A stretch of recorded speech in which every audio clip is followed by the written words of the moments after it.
I want to share with you some of what I learned and researched as I was working on the exhibit, The Stormy Question.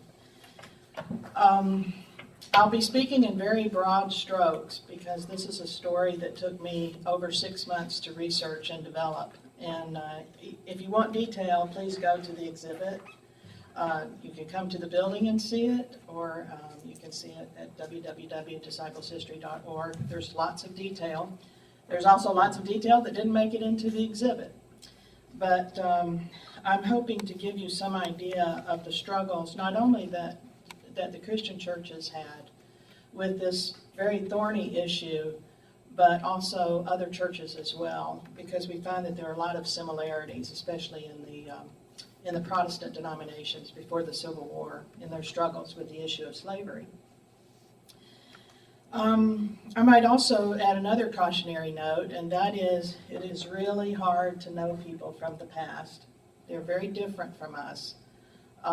And so at times I'm probably going to sound pretty judgmental about people that I never met and people that I didn't know how they came up and developed. They lived at a different time. They're very different experiences. Probably most of the people that I'm going to be talking about, at least the people in the pew, probably thought that the world was about 6,000 years old, and that Adam and Eve lived in the Garden of Eden in 4004 BC, because Bishop Ussher had long since worked all that out, and that's the way it was.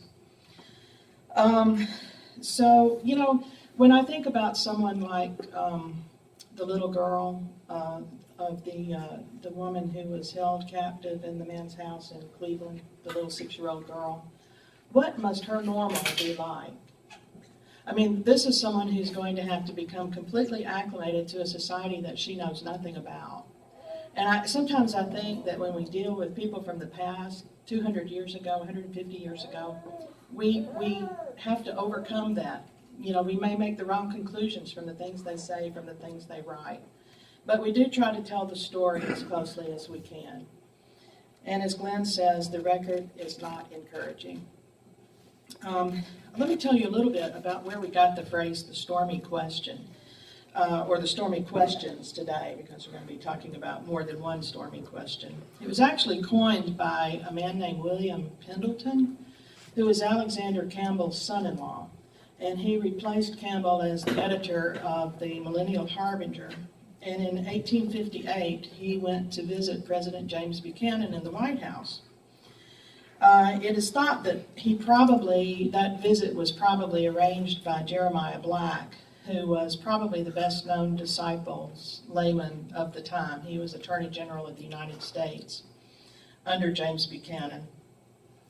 And Pendleton was very impressed by Buchanan's grasp of what Pendleton called the stormy question. In other words, Buchanan knew what was coming. He could see the whirlwind on the way. He didn't really know what to do about it. Of course, 2 years later, Abraham Lincoln was elected and inherited that whirlwind, which he reaped, and so did the rest of the country, in great abundance. In the decades before the war, the churches and the nation were houses divided, as Abraham Lincoln put it. In the Christian churches, and I'll be using the term Christian churches and disciples of Christ almost interchangeably. The other name that this group was sometimes known by was Churches of Christ, but that actually came along a little bit later, because this is in the years before any of the splits. Although certainly the disagreements that they had about slavery and the war contributed to the splits that came later. But most disciples of Christ at that time reflected the opinions and biases of the region in which they lived. When the war finally came, they reacted as other mainstream Protestants. Disciples, north and south, no matter who they were or what their station in life was, generally sent their sons off to war, certain that they bore arms for a just and righteous cause. The Christian church's situation was especially precarious because they were strongest in the border states, and the border states was where the most violence was occurring, because that's where you had a lot of Union people and a lot of pro-slavery people at odds with each other. At this time, 1860, there were 1,241 Christian churches in the North and 829 in the South. Very few of these congregations were in the Deep South, and even fewer were in New England. So they're sort of clustered here in the midsection of the country. Slavery in America. Let's just remind ourselves for a moment what that meant in the antebellum era. It was a system of race-based, hereditary lifetime bondage of one person and her heirs to another and her heirs. Slavery originated in violence and was perpetuated by force, aided by the rule of law. The sad and shameful fact is that many disciples, most revered leaders, were unapologetic slaveholders and remained loyal to the Southern way of life until well after the war ended. I would say that most disciples were what you might call moderate. Some of them were opposed to slavery, but the unity of the church was more important to them than the eradication of slavery from society. I might also add that to some extent they were in a very precarious position in terms of the condition of their church, because a lot of their most prominent members were slaveholders. And so they provided the support of the church. And so in some ways they really couldn't afford to offend these people. So it's kind of a complicated story. Just to give you an idea, Alexander Campbell was against slavery. He inherited slaves. He even bought some slaves. Before he died, he had set them all free. Barton Stone also inherited some slaves, and he was more opposed to slavery actually than Alexander Campbell was. And he was in favor of gradual emancipation, and toward the end of his life, he actually became in favor of immediate emancipation. He didn't live to see the Civil War. He died in the 1840s. Many moderate Southern preachers believed that slavery was a scriptural institution. They took as their texts the fact that Abraham and the patriarchs owned slaves, and also some of the writings of Paul where he encouraged slaves to be obedient to their masters, and in one case even encouraged one slave to go back to his master, Philemon. These were men of their time. They accepted the racist conviction that African Americans were mentally and morally inferior. For the most part, they hoped if they just kept quiet about slavery, it would keep the controversy from becoming a crisis and the church would hold together. They tended to be more angry at the abolitionists than they were the Southern slaveholders, because they thought they were fanatics and would threaten the unity of the church. They knew without a doubt that an anti-slavery church would be a very small church. And this was an era in which the church was growing. In the years after 1800, after what we think of as the Second Great Awakening, all of the Protestant churches grew by leaps and bounds. Now, there was a very small but very vocal and significant minority in the disciples of Christ who were unapologetic abolitionists, very active. They had a simple position. Slavery was a sin against God and humankind. Any plan to end it, other than immediate emancipation, was a compromise with evil. Since enslaved people were children of God, created in His image, all attempts to justify the institution based on scriptures were rejected outright. In the 1830s, for the one and only time almost in the history of the country, discussions, especially in the Virginia legislature and places like that, actually opened up, and they actually talked about the possibility of emancipation. Of course, that was defeated.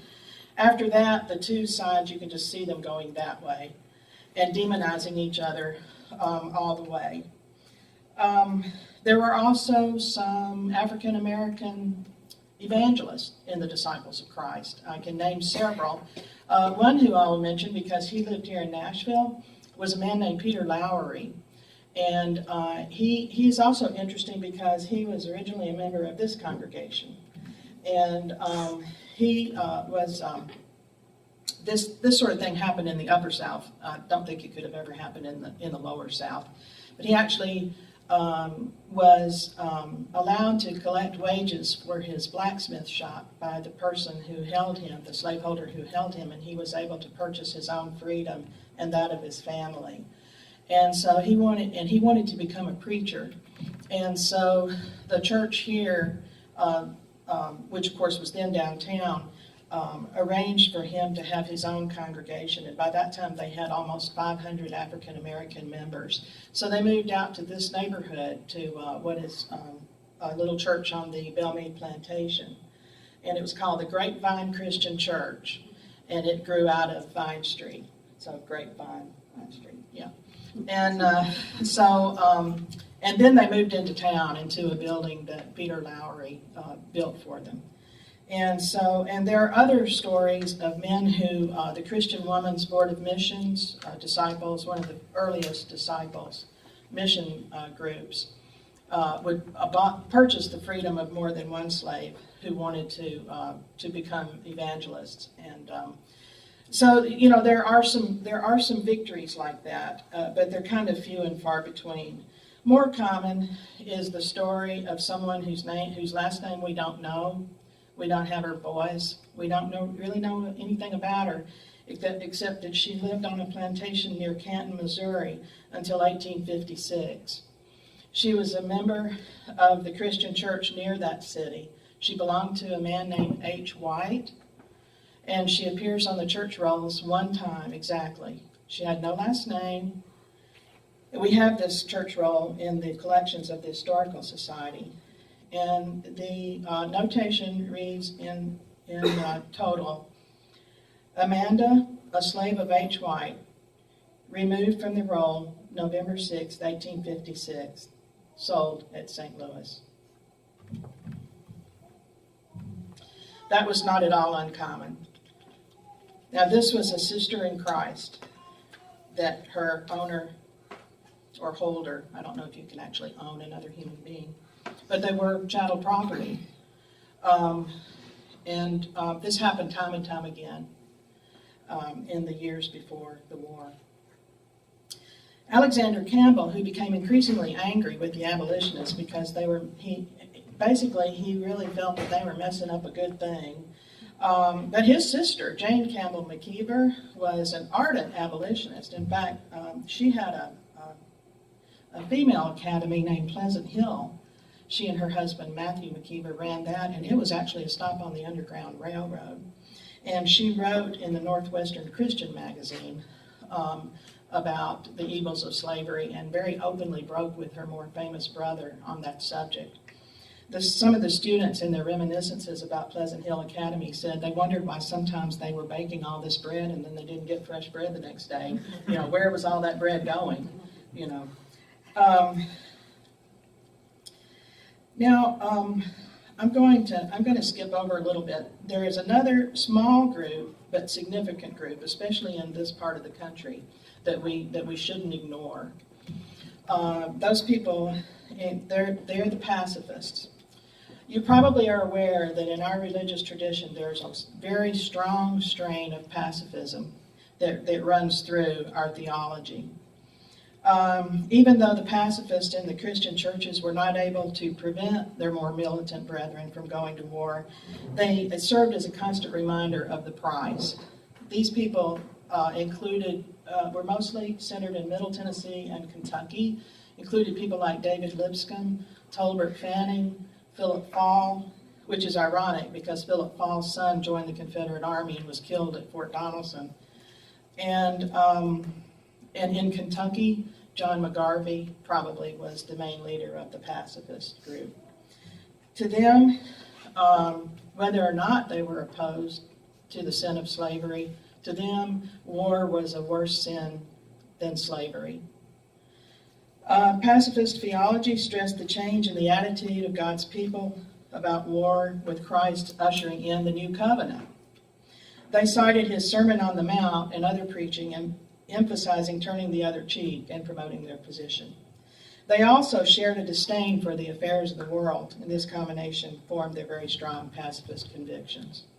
And then there was I'm not going to spend really any time on the Southern fire eaters at all, because there aren't very many. I mean, there's just a handful. But they were colorful. One preacher from Mississippi, probably the most prominent disciples minister in Mississippi, a man named Thomas Caskey, they had a hard time getting him to to keep his Bible in his hand and not pick up a gun and go off shooting people when it was time for a battle. He said, I don't think I killed anybody. He said in his memoirs, I don't think I killed anybody, but I sure shot a lot of people in the leg. Because he said, if I shot him in the leg, it took 2 people to carry them off the field, and those 2 people made sure they didn't get back till it was over. So you have these different groups. You've got, the broad center, the moderate, who were hoping that they could hold just by squelching an honest and open discussion of the slavery issue. In other words, the most burning issue of the day, their position was, we're not going to discuss this. We're going to keep the peace. I think that one of the lessons that we can learn is that we still tend to do that. If something's controversial, we don't really want to deal with it in the church. We want to, for one thing, we're all made very uncomfortable by controversy, and also I think that, we're afraid that we'll lose members. But by keeping this silence, the church has sacrificed any moral suasion, any moral authority that they might have had in favor of balancing competing interests. And remember, at this time in America's history, the churches were as influential as at any time in the history. Probably the only time they would be this vital in the life of the nation was right after the Second World War in the 1950s. The question of unity. They didn't succeed in preserving unity. The Presbyterians split in the 1830s, the Baptists and the Methodists split in the 1840s, and then the Presbyterians split again in the 1850s. And the disciples would have split if there had been something to split. There was no ecclesiastical structure to split, but they were split. And I think most historians of this topic agree these days that what they thought was unity could be more accurately described as institutional maintenance. And in other words, the growth and the maintenance of the congregation depended on not making church members confront the evil in their midst, which was chattel slavery. They dismissed the abolitionists, both black and white, as radicals. Thus, they marginalized them. They were troublemakers.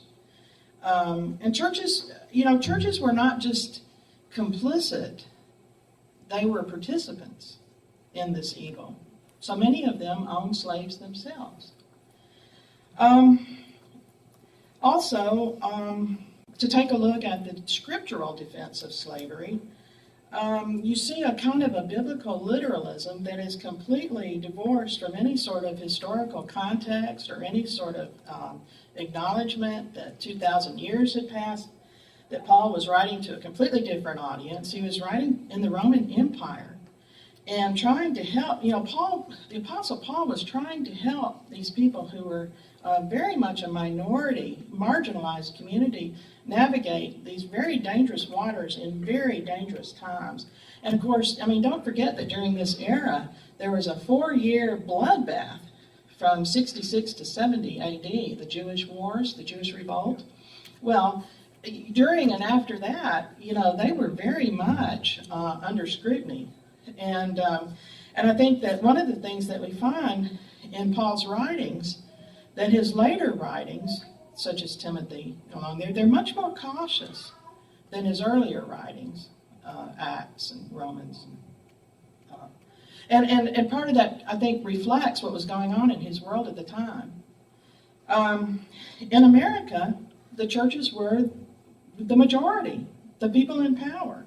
So it's not really something you can really compare using Scripture to justify slavery on the basis of the slave system in the Roman Empire, 2 millennia before. The churches have also been criticized by their emphasis on individualism. And I think that probably in this case, we probably maybe feel a little bit too judgmental about. But in American Protestantism, individualism is a very strong theme. Slavery, to the point that they considered it a sin, was the sin of the individual, and therefore up to the individual conscience, and not something that the church could tackle or should tackle. So anyway, in other words, they didn't see. I wouldn't even say they didn't want to. It didn't occur to them that they should deal with it as a systemic evil. And they didn't see it as a systemic evil that was actually embedded into their social and economic structures. They just didn't see it that way. We see it that way with the advantage of hindsight. They saw it as a matter of individual conscience. And there were many sermons preached on masters being kind to your slaves. And with the idea of that the slaveholder's conscience should be tender enough that they would treat their slaves kindly. Well, what we realize now is that a system in which one human being owns another human being is inherently a corrupt and evil and cruel system. No matter how they were treated, they were still property. They were still considered an asset. Philip Fall, the minister here in town, fell on hard times, and we have a letter in our collections that he wrote to his wife instructing him to sell some of the slaves that they owned. And they were a mother and 2 children, and said, if you can keep them together, that's fine, but if you can't, don't, it's not a necessity. So these are sort of the issues, the different sides that we deal with in studying this. I'm going to take just a couple of minutes and talk about what happened after the war, just in very broad strokes. After the war ended, we had the period of Reconstruction, in which the Union troops were placed in the southern states until 1877. And the Freedmen's Bureau was set up as a federal agency to try to help former slaves make some transition into freedom. That agency was always underfunded. They met resistance everywhere they went. I think they probably did the best they could, but they still had to work within the social mores of the culture that they were dealing with. After the federal troops left at the end of Reconstruction, Southern whites retook control of every one of the state legislatures of the former Confederate states and called themselves Redeemers. And that's known as the era, until just recently, known as the era of redemption. And African American former slaves and their children were kept from having any participation in American democracy. They were able to replace slavery with a series of very oppressive arrangements, economic arrangements. Take, for instance, sharecropping, where the former slaves and poor whites lived on someone else's farm, and the arrangement was that they had to give a certain amount of their crops every year to the owner of the property. Often this was their former master. And so if there was a drought, it didn't come out of the master's, it didn't come out of the owner's, a drought or some sort of disaster, insects, boll weevil, it didn't come out of the master's portion, it came out of theirs. So they had to borrow money from the store just to get the necessities of life. Well, guess who owned the store? The owner. And they didn't use money. They used scrip that was only good at that store. So they fell in debt to the store more and more every year till they could never get out. They could never go anywhere. Then in 1896, the landmark Supreme Court case of Plessy versus Ferguson made brought the Jim Crow laws into effect and made segregation the law of the land, especially in the southern states. And of course there was the Ku Klux Klan, the various acts of terrorism. We don't know how many African Americans were lynched. We just don't know. And we don't. And what we do know, that many of them were not guilty of anything more than just being black. There's a fairly new book out that recently. This is my last point. I know I got 1 minute, but I want to share this with you because I think this is really interesting and horrifying at the same time. Mass graves have been located in Alabama, and southern Mississippi, and Louisiana, and South Carolina.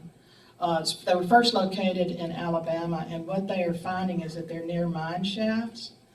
And so one journalist from the Wall Street Journal 5 years ago in particular undertook to discover what this was all about. And what he found, and I think that this is the sort of thing that African Americans have always known and whites haven't. But what he found was that the vagrancy, you could be anybody, black men picked up constantly for the charge of vagrancy. All that meant was that they couldn't prove that they had a job. They could be walking down the road and just literally, we would call it shanghaied, kidnapped, and sentenced by these judges, justices of the peace, local authorities, to hard labor, chain gangs. And now we're finding that many thousands of them were leased to the Tennessee Coal, Iron, and Railroad Company, which was an enormous subsidiary of U.S. Steel. And they put these men down in these mines, and they kept them there for their whole natural life. Most of them were never seen again. And when they died, in the most appalling conditions you can imagine, and when they died, they threw them in these mass graves. Sometimes they even threw them in the furnace. So now they're finding all of these graves where all of these men never saw the light of day until they were dead. They died of things like physical abuse, consumption, black lung, you name it. And we're just beginning, thanks to this Pulitzer Prize-winning book, we're just beginning to understand how widespread the convict leasing system really was. I'm sorry I talked so long that I don't have time for questions, but we'll have discussion later in the day. Okay. What's the name of the book? I'm sorry.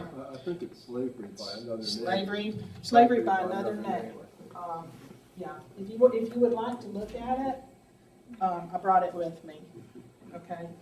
And I also brought the book that Preston is going to talk about a little bit. Okay. Thank you.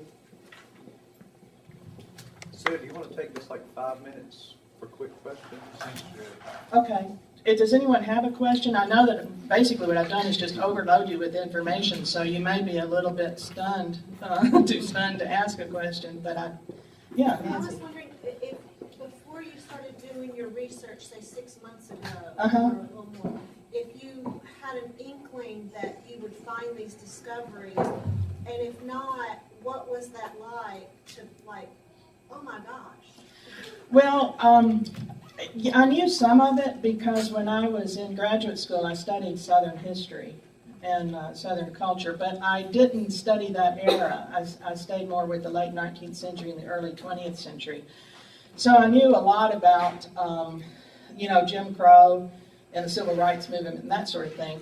But, but as far as the antebellum slavery and the role of the churches and that sort of thing, a lot of that was new to me, and I was transformed. I really was. I was amazed at the things that I found. And Janet Wolfe, who's going to be here later to speak, and I heard her and Preston Shipp speak at the Christian Scholars Conference at Lipscomb on this subject, partially this subject that we're dealing with today. And they kept saying, where were the churches? Where was the church's voice? And I kept thinking that when I was doing this research. I kept thinking of Preston and Janet. The real condemnation on the churches that they would allow this evil in their midst and lost this opportunity to provide some sort of leadership. I mean, some historians even feel that maybe the war could have been prevented if the churches, as influential as they were, could have shown the way out of slavery without all the bloodshed. I don't know. We don't know the answer to that. I was absolutely transformed, and I was so impressed and excited about some of the heroism of the abolitionist disciples and the African American disciples. There's some wonderful stories, so it's not all discouraging, and I mean there's some individual stories that are quite impressive. Yeah, thank you.